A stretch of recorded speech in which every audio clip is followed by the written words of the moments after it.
Hello friends, welcome back to my channel. दोस्तों, आज की इस वीडियो में मैं आपको बताने वाला हूं, अगर आपके पास विंडोज़ अपडेट डाउनलोड पेंडिंग है तो आप इसकी प्रॉब्लम को इजीली सॉल्व कर सकते हैं। तो दोस्तों, बहुत सिंपल स्टेप है, आप इस स्टेप को फॉलो कीजिए। तो सबसे पहले दोस्तों, आपको जो है विंडोज़ 11 की सेटिंग में जाना है। आप शॉर्टकट की का यूज़ कर सकते हैं। विंडोज़ की प्रेस करते हुए आप आई प्रेस कीजिए, विंडोज़ 11 सेटिंग ओपन हो जाएगी। उसके बाद आपको जो है स्क्रॉल करना है, फिर आप यहाँ पर ट्रबल शूट पर क्लिक कीजिए। उसके बाद आपको यहाँ पर अदर ट्रबल शूटर पर क्लिक करना है। फिर आपको यहाँ पर फाइंड आउट करना है विंडोज़ अपडेट।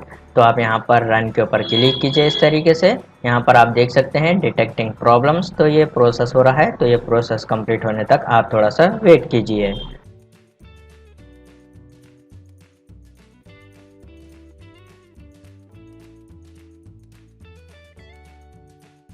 तो दोस्तों, जैसे कि आप यहाँ पर देख सकते हैं प्रोसेस कंप्लीट हो गया है। उसके बाद आपको इसको क्लोज कर देना है। फिर आप सेटिंग को क्लोज कीजिए।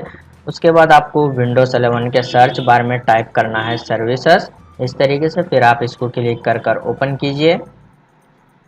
उसके बाद आपको फाइंड आउट करना है विंडोज़ अपडेट।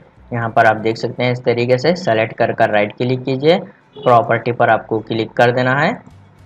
उसके बाद यहाँ पर आपको स्टार्टअप टाइप ऑटोमेटिक सेलेक्ट करना है। फिर अप्लाई के ऊपर क्लिक करके ओके पर क्लिक कीजिए।